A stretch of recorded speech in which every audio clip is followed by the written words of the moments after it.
એક સુશીલાબેન નામની મહિલાનું કોઈ કાલિદાસ નામના ઈસમે કોઈ તીક્ષ્ણ હથિયારના ઘા મારી એનું મોત નિપજાવેલું છે.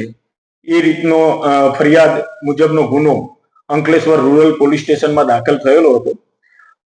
આ ગુનાની ગંભીરતા સમજી આરોપીઓને તાત્કાલિક શોધી કાઢી એમના વિરુદ્ધમાં પુરાવા એકત્રિત કરી આરોપીઓને પકડી કાયદેસરની કાર્યવાહી કરવા માટે પોલીસ અધિક્ષક શ્રી મયુર ચાવડા સાહેબના હોય એલસીબી, એસઓજી અને સ્થાનિક પોલીસ સ્ટેશનના અધિકારીઓને સૂચના કરેલી. તો સ્થાનિક એલસીબીના પોલીસ ઇન્સ્પેક્ટર શ્રી વાળાના માર્ગદર્શન હેઠળ એલસીબીની ટીમે આ ગુનોને અંજામ આપનાર કાળીદાસ નામના ઈસમની ધરપકડ કરેલી છે અને એને જે ગુનામાં હથિયાર કુહાડીનો ઉપયોગ કરેલો હતો એ કુહાડી પણ ગુનાના કામે કબજે કરવામાં આવેલી છે.